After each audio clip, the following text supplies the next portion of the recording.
and welcome to About Wood. My name's Mike Davies and I'm standing at the base of one of the tallest buildings in the Southern Hemisphere. This is the Sky Tower in Auckland City, New Zealand. Now, although the foundations of this building can't be seen, without them it would be absolutely impossible to create such a fantastic spectacle. In this DVD, I'm going to help you build the foundation skills and techniques that will, well, they're essential to you becoming a competent woodcarver. Once those foundations are solid, well, the sky's the limit.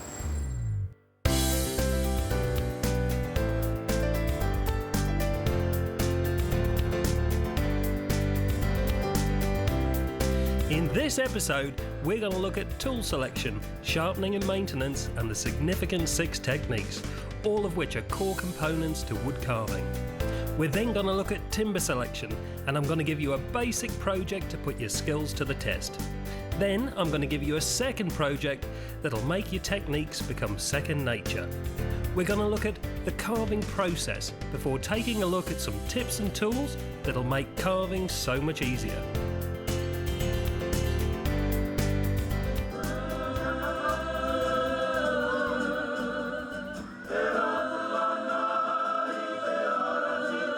Now, I've got a project of my own to undertake, and that is to produce a public artwork in the form of a billboard that symbolises the Treaty of Waitangi, which is New Zealand's founding document. This document established the relationship between the British and Maori people in 1840. The theme of the Treaty of Waitangi is partnership, participation and protection between the two cultures. Each year on Waitangi Day, the nation remembers the coming together of these two great seafaring civilisations. The Maori people travelled thousands of nautical miles to New Zealand from neighbouring South Pacific islands in finely carved canoes called waka. Now, I've been introduced to master carver Blaine Torito. Blaine is an ambassador for the Maori arts, and I've been given this great privilege of being able to work with Blaine to create the carved billboard. We've got to create the carved billboard on the side of Maori Television's office building in the middle of Auckland City, and we've got just 4 weeks to complete it. So our design is of a British and Maori figure travelling together in a Maori canoe called a waka. The Maori figure is pointing the direction and the British figure is steering. Both are facing in the same direction and heading into the future together. As this project develops, you'll see me putting into practice many of the techniques that I'll be demonstrating throughout the course of this DVD.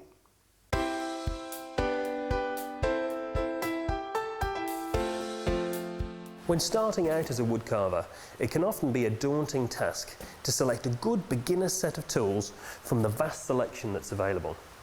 Let's begin by breaking down the range of tools into categories, and then we'll select a set of chisels that are the most commonly used profiles for me, and I think would be a good beginner set of tools for you. Now, we can start by breaking down the range of carving chisels into 2 main areas. First, we've got blade profiles, and this examines the shape of the cutting edge. Blade profiles can be broken down into 5 main divisions. There are more, but at this stage, let's just keep things as simple as possible. So first, we've got a straight or flat chisel, and this is normally ground at 90 degrees to the shank. It can be ground at 60 degrees or less, but then it would be known as a skew. Now, technically, the term chisel describes a tool with a flat cutting edge, but it's often used as a generic term to cover a wide range of carving tools. So next, we have a gouge, which is formed by the various diameters of a circle. Now, gouges are categorised by how much of an arc or sweep there is, from very nearly flat to a full semicircle. We have a fluter, which is actually a gouge, but with sides that extend vertically beyond the full semicircle. And when this tool is smaller than 3 millimeters, well, then it's referred to as a veiner. A parting tool is formed by 2 straight blades forming a V, which is why it's sometimes known as a V-tool. Now, the V can vary from around 35 to 90 degrees. And then we have a macaroni, which is a flat base chisel with 2 straight sides. Now each of these blade profiles are available in a range of different sizes. So as you can see in this illustration, with a range of flat chisels and a range of gouges. So can you see how this blade here is measured from corner to corner? So in this case, this is a 12mm or 1/2 inch. Now our second main area is shank profiles, and this examines the shape of the steel between the handle and the cutting edge. Again, this can be broken down into 5 main divisions. First, we have a straight shank, a curved or long bent shank, a short or spoon bent, a back bent, and a fishtail or allonghi. Now in many cases, the vast selection of blade profiles are available with different shank profiles. So for example, let's take a look at this parting tool, otherwise known as a V-tool. So the blade profile has a 60-degree angle and it measures 8mm. Well, this blade profile is available with a straight shank, but also as a long bent shank and a spoon bent shank. And it's not just for that 8mm profile, but that same range is available with a 6mm and a 3mm. Now, as previously mentioned, I've selected chisels, which will be the only tools required for this series of education. You can simply just check the profile of your blade against the chart in your DVD booklet.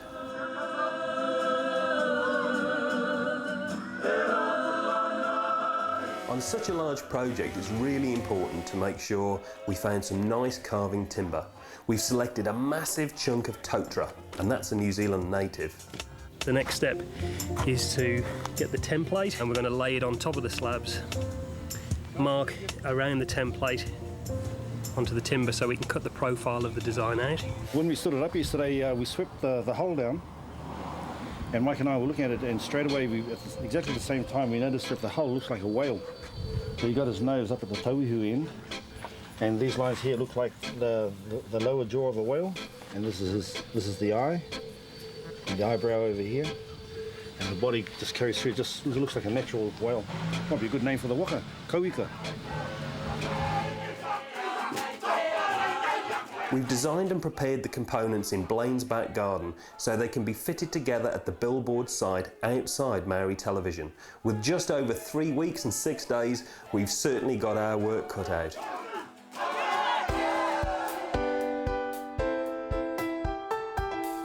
Sharp tools are absolutely essential for effective wood carving. So when cleaning up old carving tools, the things that you really want to watch out for is that there's no corrosion on the inside of the cutting edge.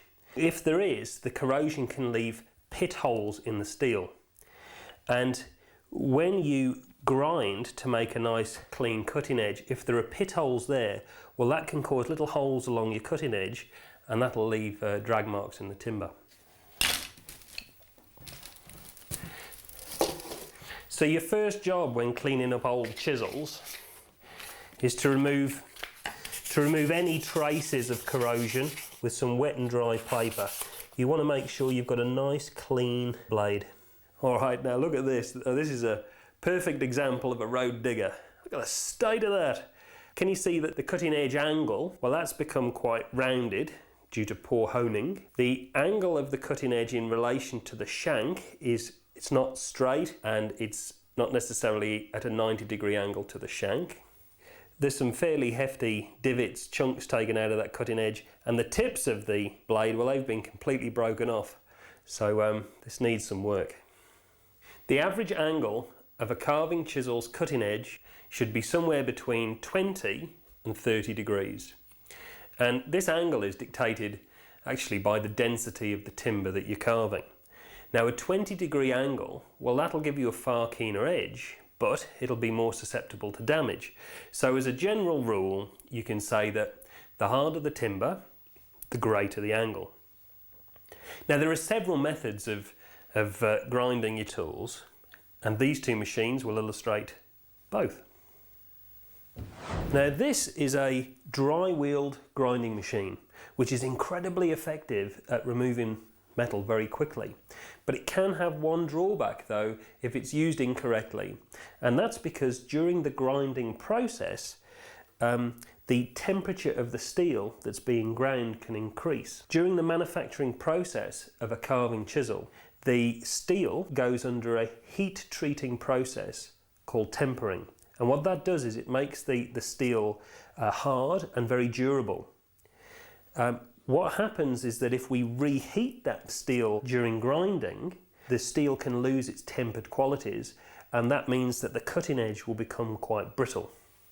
To avoid this, we must ensure that the steel is kept cool whilst grinding by constantly dipping the chisel into water.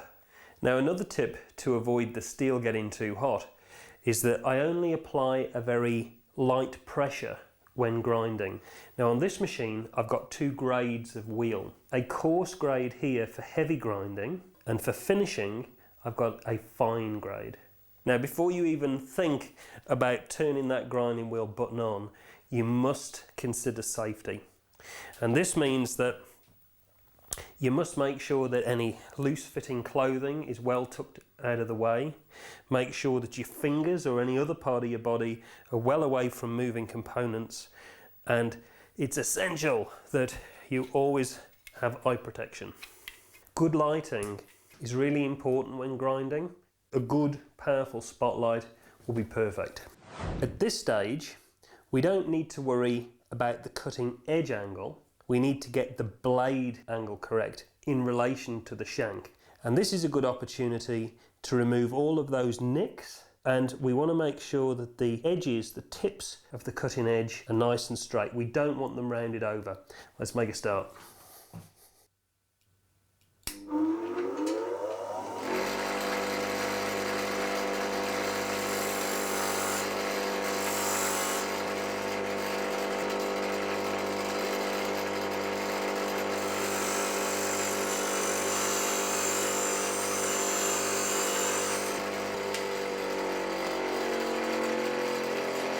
So can you now see that we've got a nice straight line across the top edge of the chisel, and this is called a line of light. Now the objective is that we'll work towards this line when we're grinding the edge angle.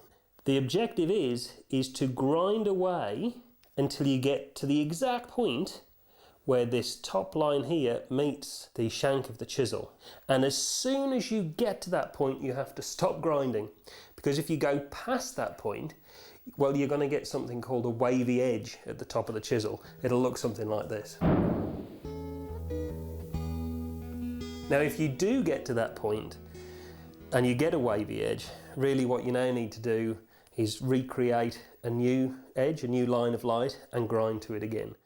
So now let's establish the edge angle that we want to grind to, and we'll do that before the machine's switched on.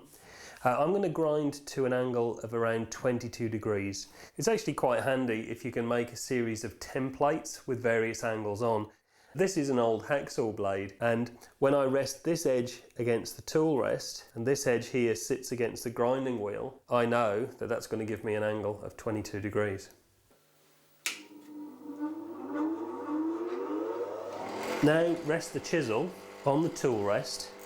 The blade is actually touching the grinding wheel. You know now that you've got an angle of 22 degrees.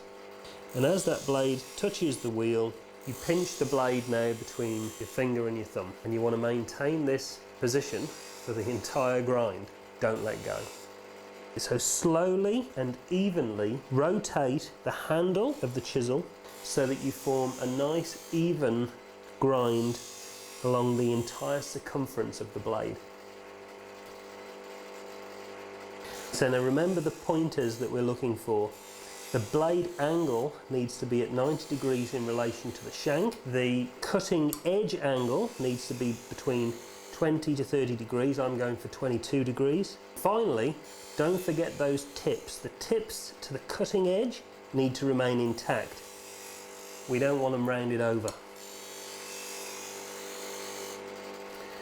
Okay, now as I'm getting close to my line of light, notice how I'm dipping the blade in the water after each pass. This is going to make sure that the blade stays cool. I'm only putting a very light pressure on each cut, on each pass. And my finger and thumb have remained in the same position since the start of the grind.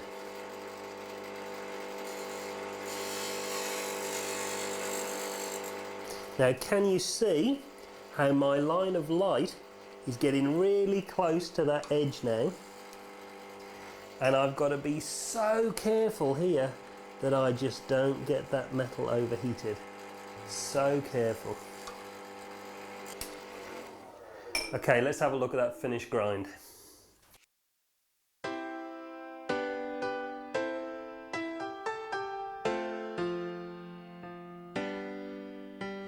Okay, so the next stage is honing. Now there's many different types of sharpening stones available on the market, but actually I think whichever system you choose pretty much comes down to your own personal preference. However, whichever one you choose, you're going to need the same techniques, and I'll demonstrate those for you now. I'm going to use an Arkansas stone, and on the surface I'm going to apply a small amount of oil. Now the oil doesn't act as a coolant or a lubricant, it actually acts as a carrier. During the grinding process, it's going to carry away the loose particles of stone and metal to prevent clogging the stone up. To begin with, you need to place the blade of the chisel onto the stone surface, and you really want to try and establish the same angle that you achieved off the grinding wheel, and you can feel it. Before you start grinding, you want a nice straight upper body position, lock your elbows into your side, and that means you're probably going to need to bend your knees. And so when you're comfortable, slowly and evenly rotate the handle of the chisel as you're sliding the blade up and down the stone. Alright, well let's have a look at the finished result. That's not too bad. You see my polished edges along the heel and along the cutting edge. Now the bit that you can see dull in the middle is still off the grindstone, and that's been formed from the circumference of the grinding wheel. The fact that I've got a shiny edge on the heel and the blade tells me that I've got a nice flat angle, and probably the honing's pretty good.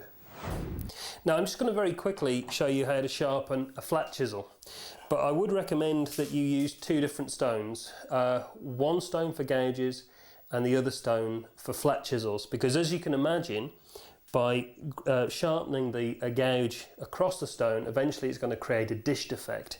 Now, I've got a perfect example here. This is a silicone carbide stone, and this has been used to sharpen gouges for quite some time. You can see the dished effect. This is about ready to be flattened off. I'm going to show you now how to quickly hone a flat chisel.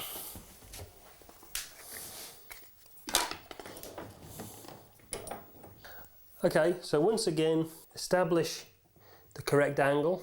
You can feel it. Get yourself nice and comfortable, and draw the blade backwards and forwards along the stone. Now actually I like to use a figure of 8 because I think that really wears the stone nice and evenly. You see that? Oh, and you can hear that cutting. Okay, so the result of this process is the creation of a fine wire of metal, which is called a burr. And you'll feel that by rubbing your finger on the inside edge of the chisel. I can also feel that on the gouge that I've just sharpened too. Now actually for the flat chisel, you can just remove the burr by putting it flat on the oil stone. You might just put another finer edge and feeling my angle. Another couple of, there we go. And then I reckon burr's gone, job done. But in terms of the gouge, well, we can't run it along a stone, so we do need a shaped slipstone. Now at this stage, your slipstone wants to be at the very least the same grade as your bench stone, if not finer. Now it's important that the shape of the slipstone fits inside the contour of the gouge or V-tool. Now some carvers like to form a bevel on the inside edge of the gouge. It's really down to personal preference, but I prefer to keep an inside bevel to a minimum. So make sure that the heel of the stone is firmly against the shank of the chisel and the stone is making contact with the cutting edge at all times. You can then use the flat side of the slipstone to create a finer edge along the outside of the blade, and then inside again to remove any fine burr that has now been formed. So your next and final step involves a piece of leather. And what we need to do is simply charge the piece of leather with some abrasive soap. And our next step is to simply draw the blade along the piece of leather. Can you see I'm rotating the blade as I draw it down? Obviously you don't want to go up, and that's going to give a nice polished finish. Again, try and maintain that same angle, and we can also do inside the blade too. Now be careful of your fingers here. Okay, can you see that really nice polished finish there? So the ultimate test to determine whether you've sharpened your chisel correctly is in the carving. And I'll just use a piece of softwood, that's fine. Here you can see I've carved this piece with a really blunt chisel just to show you that it creates all these little white drag marks in the timber. So when you get little sort of talcum powder lines, that's an indication that you've got a fault in the blade. So let's see what hopefully a sharp chisel will do. Let's go this way. That's not too bad. Probably a little bit more work on the slipstones, but in general that's quite sharp, and a great improvement on that old road digger that we started out with. A great test for a really sharp blade is if you can form a nice consistent shaving across the grain. Okay, well that's the traditional method of sharpening. Now on a wet grinding system, the grindstone travels through a bath of water, and that means that it carries the water to the blade as it's being ground. So this makes it pretty much impossible for the blade to get too hot.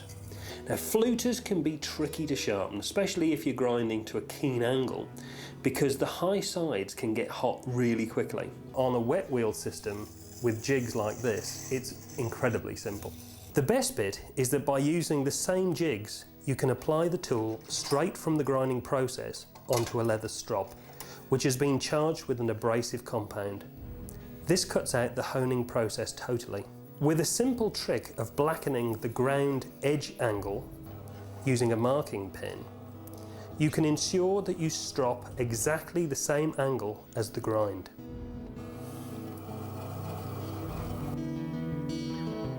Now by using these shaped wheels with the abrasive compound, you can remove the burr and achieve seriously razor sharp tools.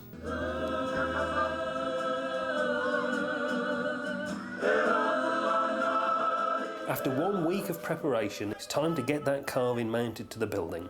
Up goes the scaffolding, but before any further work can be carried out, a Maori kaumatua, that's a respected elder, has been brought in to conduct a ceremony. Now this gives the project a blessing. Now here comes the tricky bit, because the carving has to be mounted to a white canvas, and that's so that the work is going to stand out when it's viewed from a distance. Yep. Come down 5 mil off your line. Problem is one slip with our razor sharp tools, and that could cause major problems.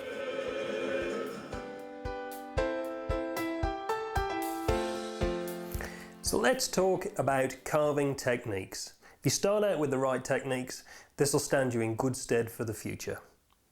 Now, I wanted to call these techniques the Foundation 5 because they really do form a solid foundation upon which your carving skills can grow. But I've got 6 techniques that I want to show you, so I couldn't call them that. We'll call them the Significant 6 instead. The first 2 techniques that we're going to look at are going to show you how to hold the chisel properly. So technique number 1 we'll call the pinch position. So hold the chisel, the shank of the chisel, between your 2 fingers and your thumb. Now it doesn't matter whether you're left or right-handed, just hold the chisel in whichever hand you feel most comfortable. Now this position is used for setting in a cut, where the shank of the chisel is held vertically to the timber, or for fine work, where you might be working towards that setting cut that you've just made.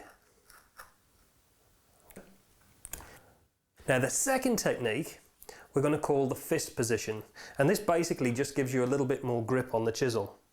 So to do this, you just got to make a fist around the shank of the chisel and try to make sure that you've got between 25 and 35 millimeters exposed from your hand to the cutting edge. Always try to make sure that that blade is next to your little finger. You don't want to hold it in a fist like that, always next to your little finger. And this basically will just give you a little bit more grip to be held like that. For both of those techniques, it's absolutely essential that you always anchor the chisel. And what that means is that the hand that's holding the chisel, or the arm of the hand holding the chisel, is always either fixed to the timber or the workbench. So as you're carving, that anchor will prevent you from slipping. Now see how it works for the pinch position. See how it's anchored? For a pinch position, setting in or working towards a cut, or for the fist position, I've got a firm anchor. All right, technique number 4 is called the tapping technique, and this is a combination between the fist position and anchoring. Now when motivating the chisel through the timber, you should never really apply a greater force than arm weight. You really want to avoid putting body weight into the chisel because you could lose control of where the chisel's going. So with the tapping technique, we're going to use a mallet. Form a fist around the chisel, make sure you anchor, and before you cut any wood,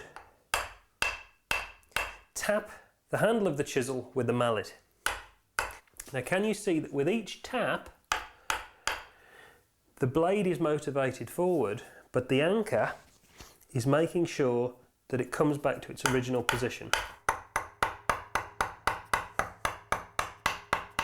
This means that I've got absolute control of the chisel, and although I'm hitting it quite hard, I'm taking very fine shavings off.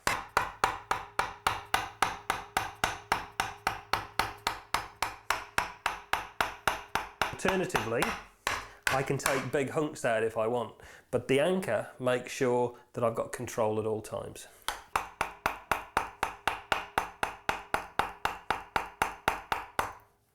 So technique number 5 is called the sliding technique, and this is best described with the use of an analogy.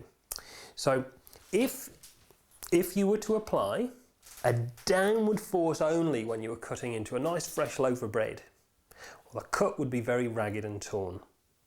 But as soon as you use a sliding motion, the cut becomes far more effective. And this applies exactly the same to a carving chisel.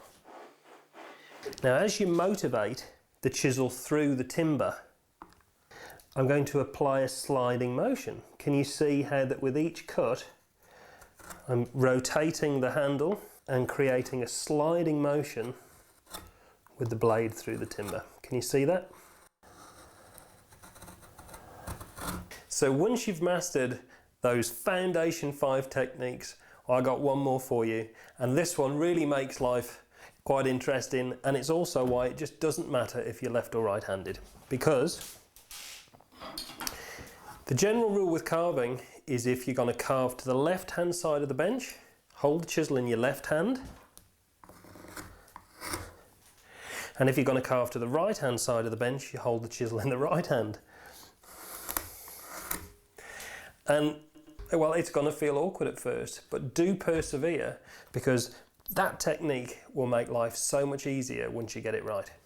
So carving left hand side of the bench, right hand side. Let's just take a quick look at the cutting directions required when carving timber. And you'll have to bear with me with this, but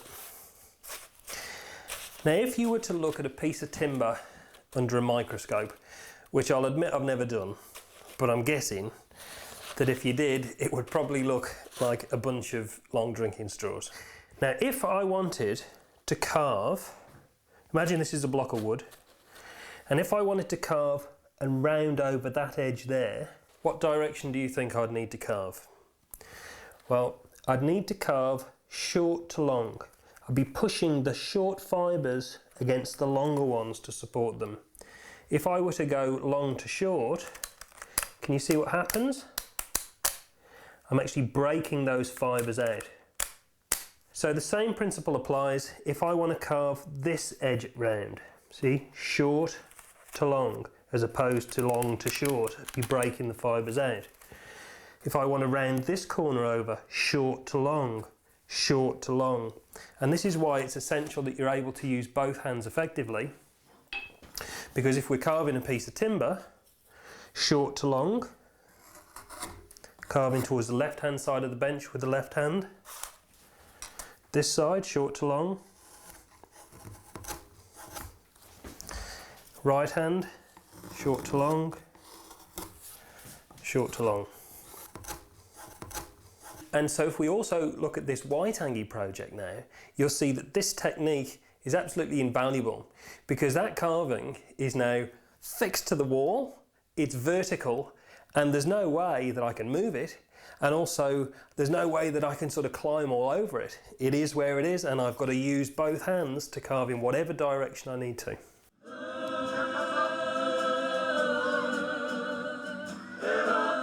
So finally we can start the carving. Now this is where those significant 6 techniques are crucial. The carving's now fixed to the wall and we're working vertically to it. It's warm up here, isn't it? I was hoping to be overcast this morning. It's a bit hot. At least it's carving nice. The worst thing that could happen is it could end up being really splintery or hard wood, with like difficult grain direction or something like that. And it's carving like butter, it's really nice. It's essential that I can use both hands to carve in either direction. Now watch the tapping technique.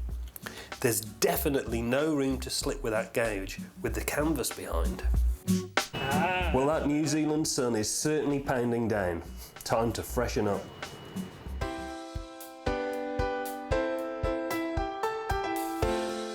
I'm here at my favourite timber yard, Rosenfeld and Kitson in Auckland City. Now I've come to find a nice piece of walnut. A question that a lot of people ask is, what are good woods to carve? And my answer is, to be perfectly honest, I think you've just got to hack into a piece and find out.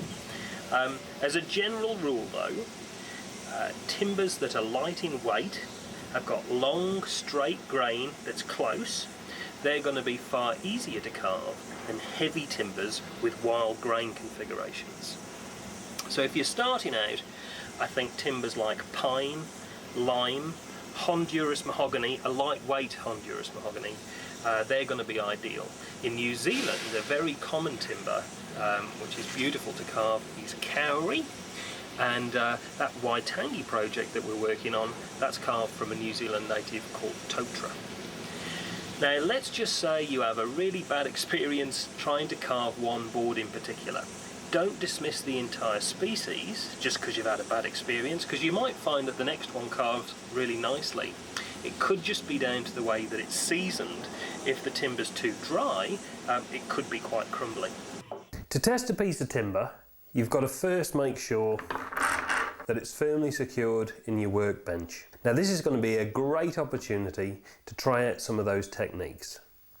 So let's make a start by holding our 10mm gouge. Hold it in whichever hand you feel most comfortable. We're going to begin with the fist position. So make a fist around the blade of the chisel. Now we're going to anchor. So place your hand on the surface of the timber. Now it's not held so firmly that I can't move.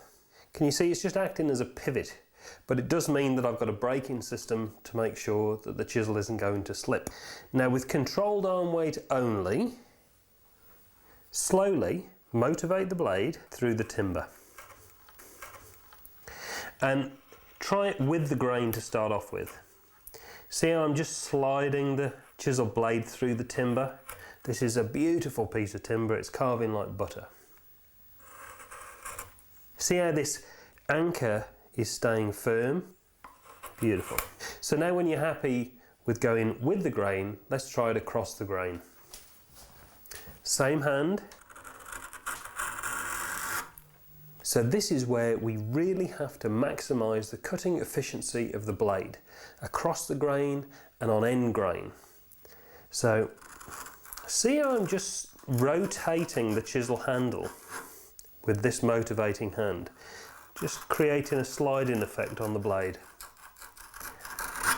So the blade's doing all the work, my hands are just guiding it. Look at that. Okay, so when you're happy with that, well, let's try the other hand. Fist position, right hand carving in the right direction with the grain. I'm anchoring and just gently sliding the blade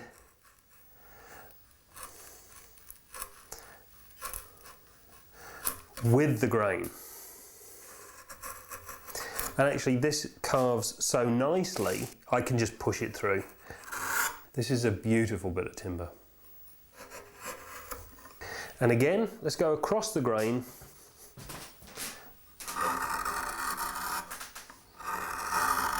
Even across the grain, I'm not having to slide the chisel. That tells you we've got a great bit of timber. Oh, look at that. Beautiful. Now, once you've got the hang of those techniques, try carving a wide selection of timbers, one after the other, with the same chisel. And this way, you'll get a feel for how different species carve.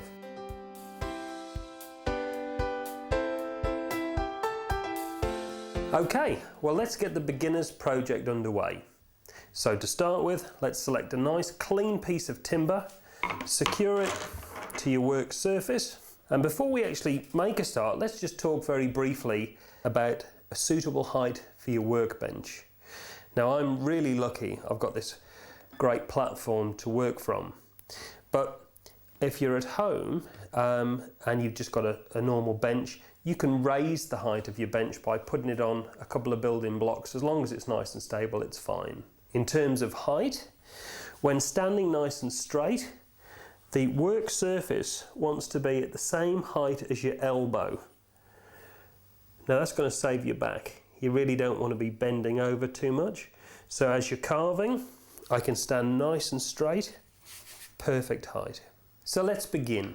Now the objective of this project is not really about the design, but it's about putting all of those significant 6 techniques into practice. Okay, so let's begin. We'll select your 10mm gouge, hold it in the pinch position, make sure you anchor, and we're going to set in a cut. Try and be fairly central to your workpiece. Now, setting in a cut means that the shank of the chisel is 90 degrees to the timber surface. Now put a downward pressure on there, okay? Slowly lift the edge of this blade and rotate the handle and keep setting in a cut. And what you're going to do is you're going to form a perfect circle, which is formed by the circumference of the blade. Now I've chosen a piece of timber, well, it's as hard as rock, which is completely the opposite of what you need to do. I'm really going to have to put my techniques to work, which is great for demonstration purposes. So by lifting the edge of the blade and rotating the chisel handle, I'm forming a nice, well, perfect circle.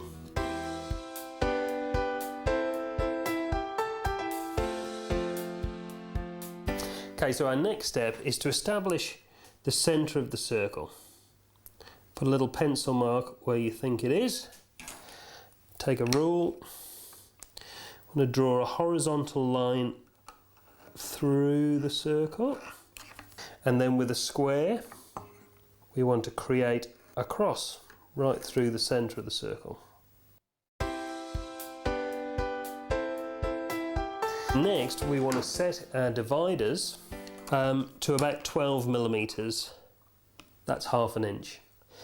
Drop the one point of the divider in the perimeter of the circle, and with a pencil, just pop a little line at 12mm, ½ an inch, along the cross that you've made. Pop in the point of the dividers into the perimeter of the circle. Okay? Again, the pinch position, but rather than holding it to set in a cut, we're now going to cut in towards the setting cut. Make sure you anchor, and in a controlled fashion, slide the chisel towards that setting cut that you've just made. Now we might need to set in the circle a little deeper, so with your 10mm gauge again, set it in deeper. And what we want is a nice dished shape with the circle, and that circle wants to have vertical sides down.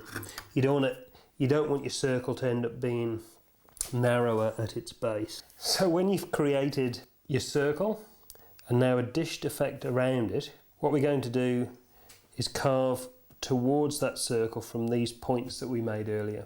So now here comes our fist position, and this is where we're really going to practice becoming ambidextrous.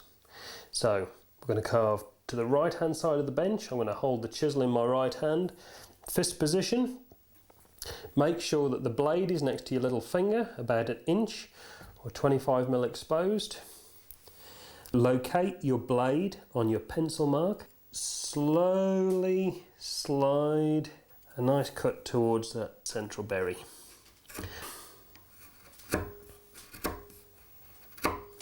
All right.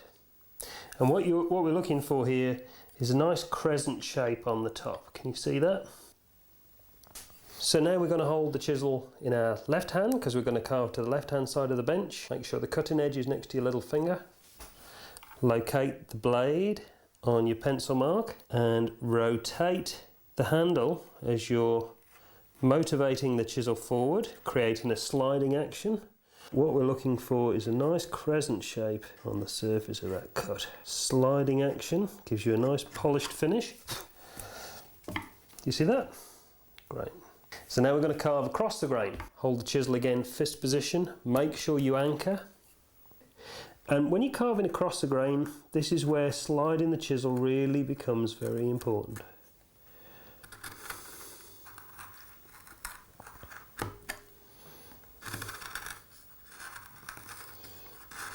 Can you see that sliding action there?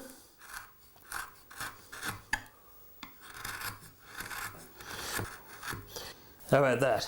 Okay, so it still looks a bit messy at this stage, but we know that our circle is in the centre. So now we're going to carve towards ourselves. So fist position, make sure we anchor, and slide the chisel towards that setting cut.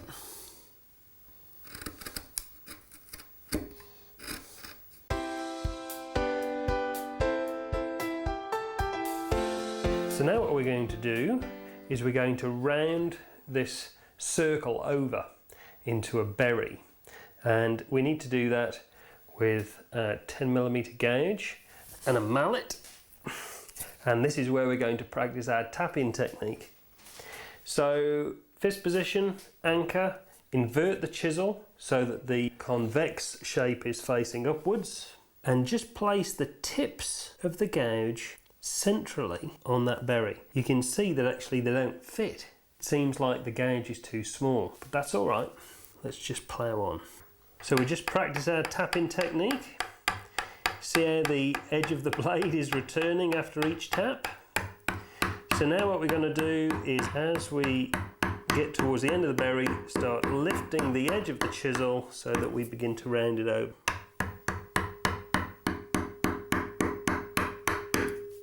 And now what we're going to do is exactly the opposite with the other hand. So fist position, make sure you anchor. And as you get towards the edge of the berry, lift the handle so that you get a nice rounded effect. And you're going to need some time just going over that berry. You want a nice round shape. See, I'm lifting the handle of the chisel as I complete the cut. So now we're going to do the same again. Opposite hand, practicing being ambidextrous. Can you see this?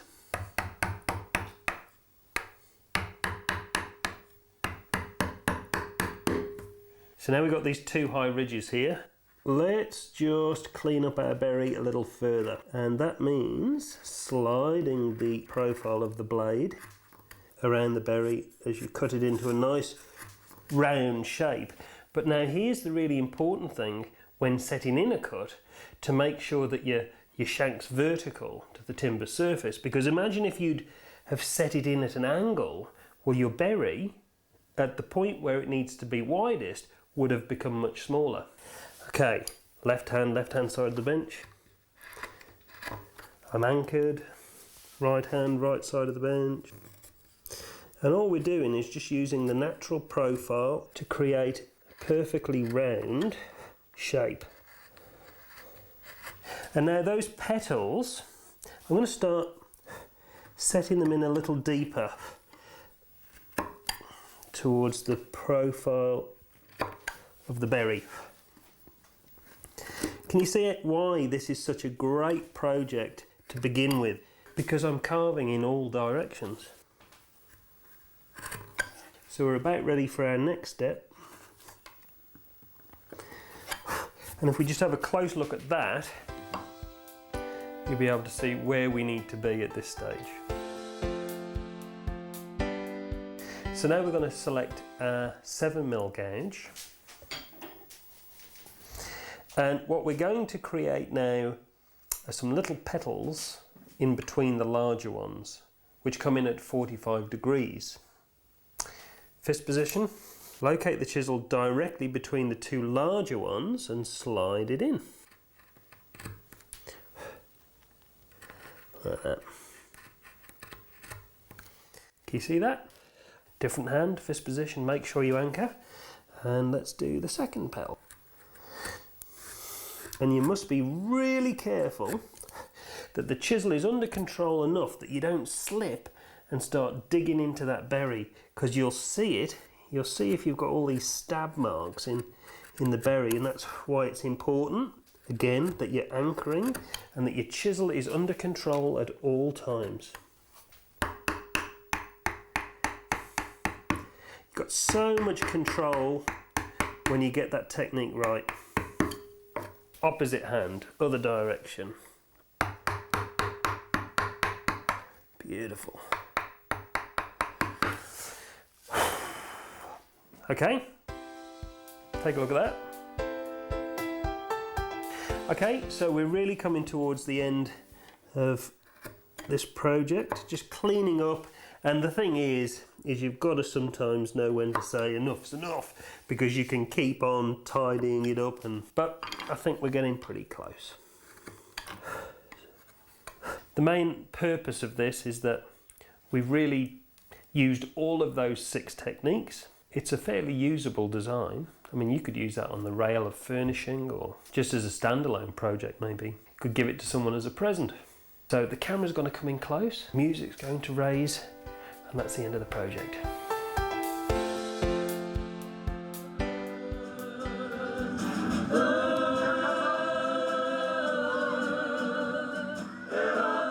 So after a few days of hacking, we've got the overall shape roughed in. Now when we're happy that all of our highs and lows are in the right place, and that we've created all of those bold shapes, we can then start adding detail. It was a little bit difficult trying to carve upright. It's been a difficulty all through the whole project, having to carve this upright and in this heat. Now here's a perfect example of that sliding technique, and watch how Blaine is anchoring to give him control whilst using the tapping technique. Actually, I'm really enjoying this bit because it's kind of handy that it's vertical, because carving something so big, if it was flat on the bench, you'd be almost leaning over it too much. So at least this way you can just get a lot of perspective.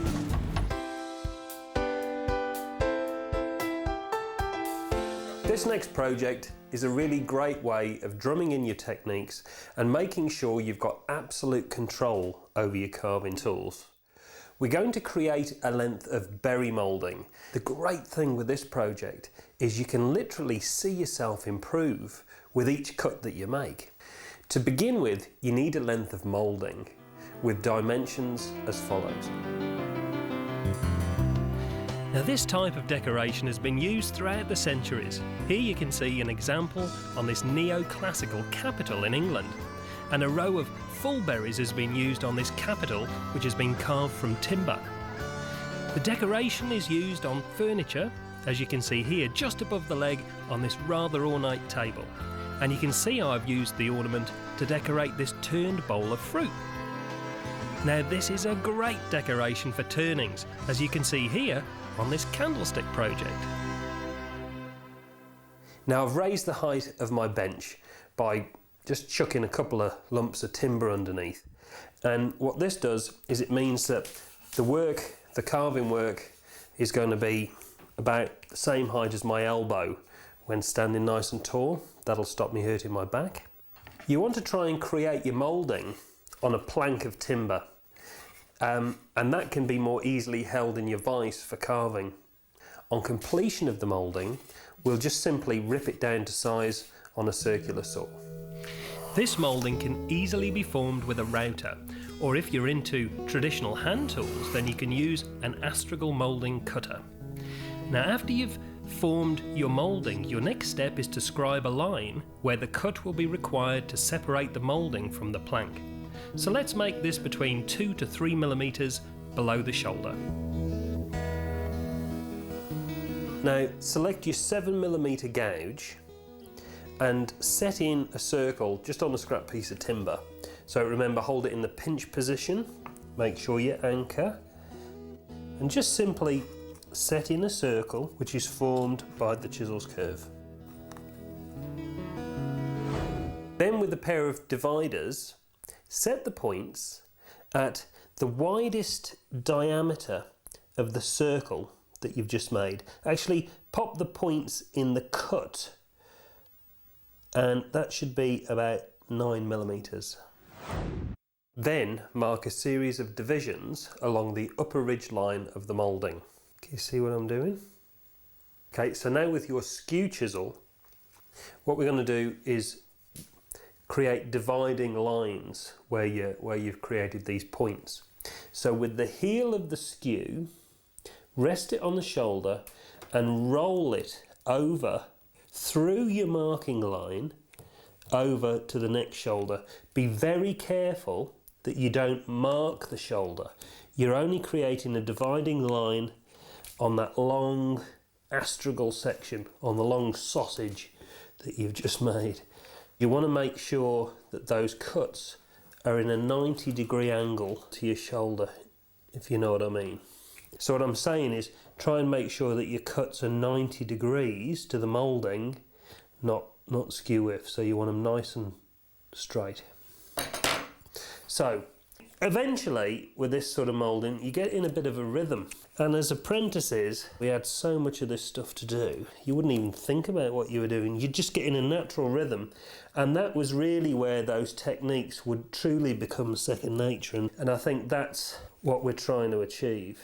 So now I'm just going to go over these sections, make sure that they're all mostly about 90 degrees. Just probably set them in a little deeper. Okay, so now we're going to select our 7mm gouge, and we're going to create the first half of the berries along the moulding. So hold it in the fist position, actually invert the chisel so that the convex part is facing uppermost. Make sure you anchor. Place the concave part around halfway along the first division, and I'm going to motivate the chisel forward, but as I do I'm going to lift the handle of the chisel just like that, you see? And so again, halfway through, motivate the chisel forward and lift the handle as you go. And the idea is that you get in the habit, or with each repetition, the objective is that you form a perfectly round berry in one fluid cut, in one single motion. Through repetition, you're able to form a perfectly round berry. Now, I haven't done this for years, so it's going to take me a while too.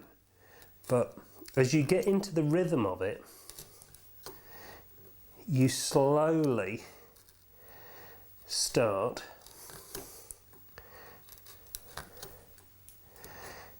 to be able to create this perfect berry with each cut. So this is in some respects why we call this project a PMP project, a practice makes perfect. All it is pure repetition.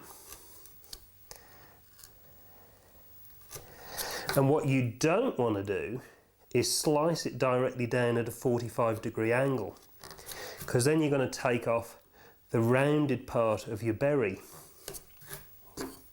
It's got to be a nice rounded shape. Okay, so now what we're going to do is exactly the same, but with the opposite hand. Again, it really drums in those techniques. So, fist position, make sure you anchor. Locate the concave part of the chisel on the centre part of the division and just gently roll it over. Look how I slightly slide that chisel. See how I'm sort of wriggling it? You see? Just makes life so much easier. I'm not putting any pressure on that cut. In fact, it's a really polished cut, which tells me I've got a really sharp chisel. Now, each of these cuts is by far not perfect. But I'm not worried, I'm just completing each cut. I just want to get into a rhythm. Because we're going to go over and correct it later anyway. Okay? Done. Ready for the next step. So let's just have a look what we've got so far. It's not great, it's fairly rough, but the important points are, at least where the two berries come together, they're meeting each other higher than the shoulder. In other words, they've not dived down and there's going to be a gap between them. We don't want that. We want, when the berries come together, we want them to meet perfectly at its outer diameter. We're just going to go over the whole thing and just tidy it up. We're going to focus on each berry, spend a little bit of time, make sure it's perfectly round. The first step is by going across the grain. Let me show you here. Establish the side profile of the berry. And this is where it's so important. Do you remember I talked about those tips on the chisel blade when we were sharpening? Why it was important to keep them nice and intact? If they were rounded over, when doing this sort of work, you wouldn't be able to get that definition where you really need it.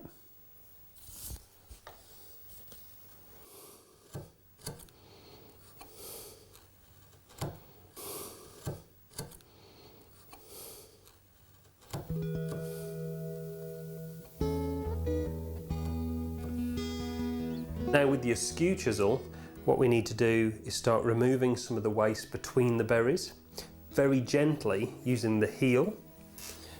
Just ease it in, and hopefully you've cut down deep enough with your gouge so that the waste just pops out. Can you see that? What you didn't want to do though, you don't want to set in too deep, because what we don't want to, oh, look at that. Might just made a mistake. What you don't want to do is have big set-in cuts. You really just want it to be nice and neat. So just gently as you go. So that's enough for there. So now we're going to do the opposite side.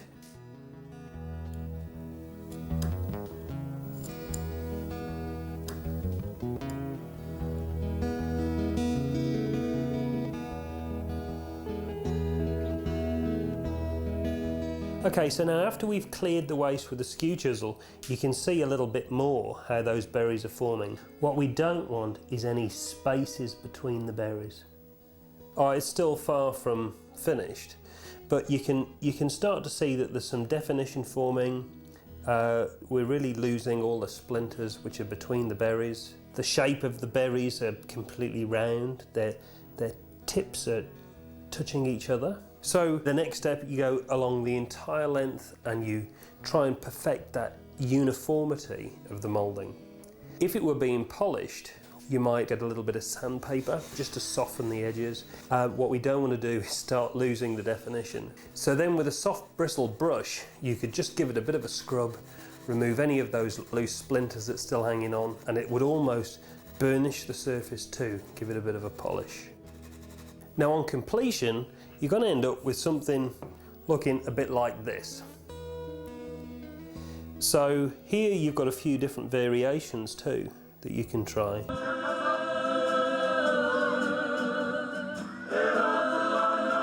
So now it's time to make a few details stand out. Adding paint to some of the decoration will help to give that extra bit of definition. We're just putting some finishing touches on. And Blaine has already done the muckwa on our chief. Difficulty is not splashing it everywhere because it's so runny. It's splashing on the other carving, and once it gets in, it actually sinks quite deep into the carving, which means I've either got to cut it out or so I just got to be careful really. Today all the different components will be assembled in place, and then we start fixing up the little cracks, and then all the fine design work and the painting. Hopefully I'll have a friend in on Thursday to do some of the design work along the hull. I just want to break it up with some heavy high cuts, and we'll probably paint those patterns as well, just offer a little bit of more interesting artwork into the hull.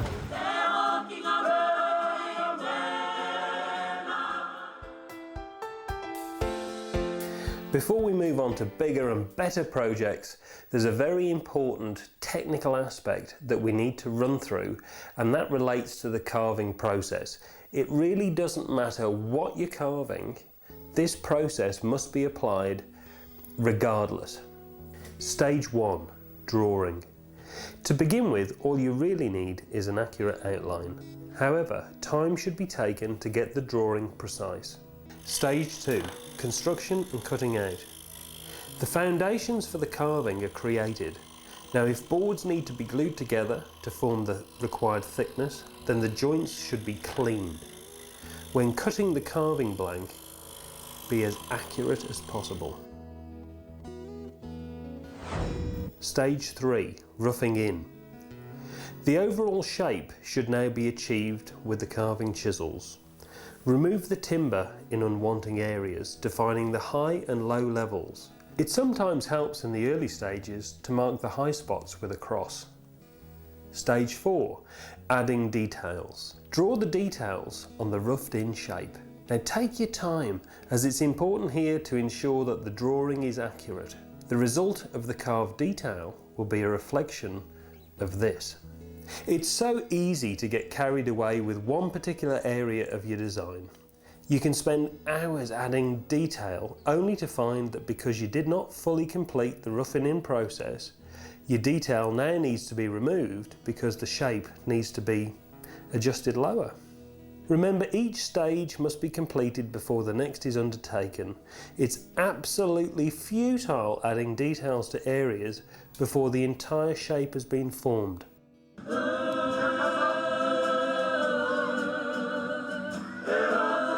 So here you can see how the stages of the carving have been applied. So first was timber selection, and unlike my choice of timber for that beginner's project, well, we've picked a piece that carved like butter. Then came the preparation of the timber and accurately cutting out the profiles. So now fixing your work securely before carving, before we could put those significant 6 techniques into action. First we established the highs and lows, and then we created the general shape. So when that's right, we can then get into adding detail. So finally came the time to clean up and add the finishing touches. So in our case we used paint, power shell, that's abalone shell for the eyes, and finished off with a wax polish.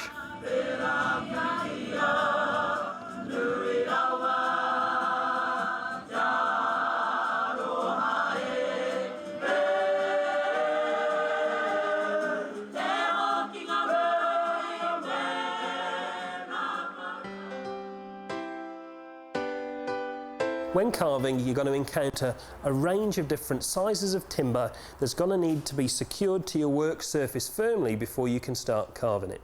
Now, if you've got a good quality workbench, it might be fitted with a little device like this. They're called bench dogs, and these work in unison with an end vise, and that's excellent for securing long panels of timber. Perfect.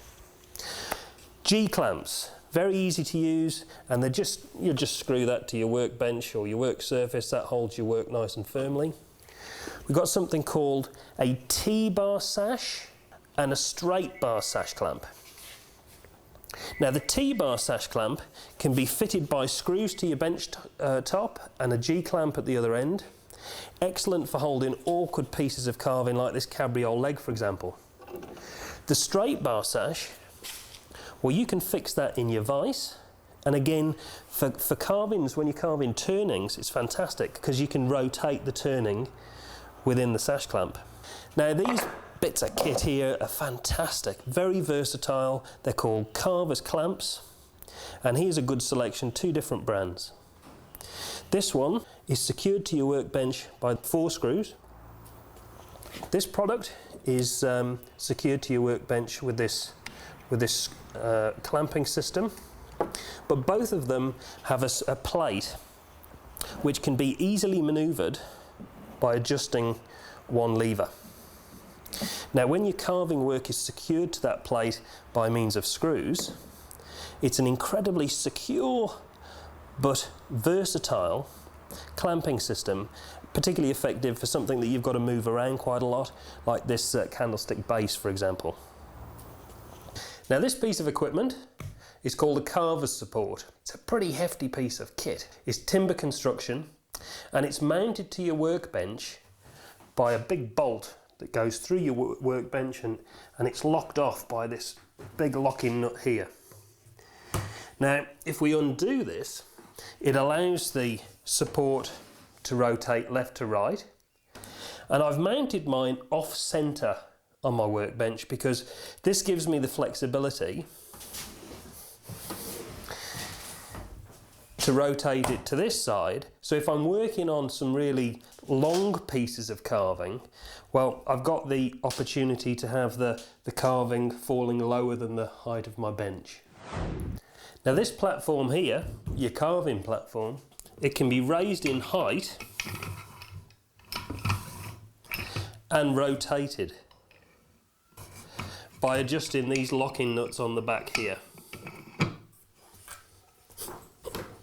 The thing I love about this system is that, well, no matter what size piece you're working on, what depth of timber, you can adjust the height of your carving support as opposed to the height of your workbench. Even when working on some fairly hefty pieces like this, when used in coordination with the bench screw, well, this system can hold some fairly hefty pieces of timber. Now, I might just tell you, she's not just having a bad hair day, but I'm gonna model her hair in clay, and then that's going to be cast in glass, along with a nice off-the-shoulder gown that's going to be draped around her. But again, great carving support. Now, here's the really clever thing, because if you add this component, which is called a flat carver's support, again through a bolt, with a bolt, then you've got a seriously effective bit of clamping equipment. Here is a pattern that I've cast in plaster. It's from a church that I'm helping to restore, and well, apart from the fact I've just broken it, this is the timber component, obviously, that I'm working towards. To help me carve this, all I've done, I've just simply screwed it to a larger board, and that board can then be held nice and easily in your carving support. Or, if you don't have one of these, well, you could just G-cramp that to your workbench. Now, if your carving is actually within a panel,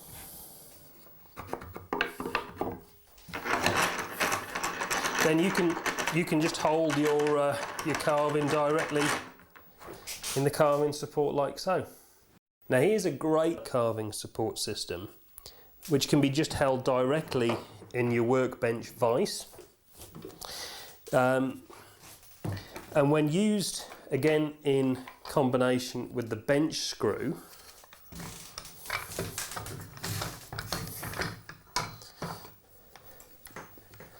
well, that can produce a really, again, versatile clamping system for smaller pieces. Now this little flower here is called a patra, and the patra started out life as a small circular blank like this. So to secure that to your work surface, first of all, you need to make sure that it's got a really clean and flat back surface. Once you've done that, then you need to score it, and you can either use a marking knife or your skew chisel. So create a crisscross pattern on the back, and then put a light coating of candle wax on the back of the carving. You can use any sort of glue. I usually use a PVA, but if you're in a hurry, you could even use a 2-part filler. This is a car body filler, and that holds it just as effectively. Now once glued to your board, well, you can go ahead and carve it. And on completion, you're going to need a very thin palette knife. Very gently ease the thin palette knife between the carving and the board, and hopefully it should flick up. Now those score marks that you put on the back of the carving allowed the glue to have a fairly firm grip. However, the wax created a barrier between the two surfaces, which enabled it to be released on completion.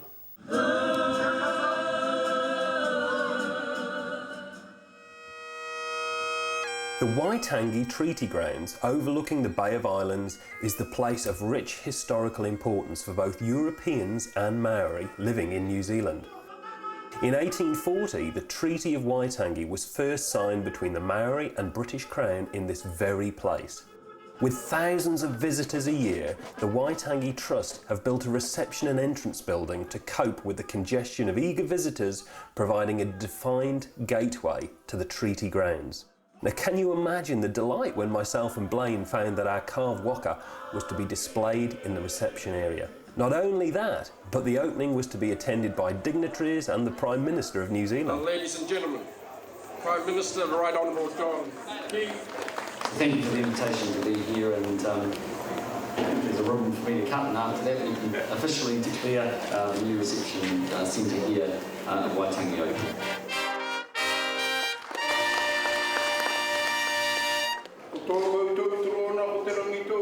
Carving such a large structure on a billboard posed a few problems, I can tell you, but having talked to the architect Grant Harris, who designed the visitor centre, it seems the sheer size of our carving project posed a few problems for him too.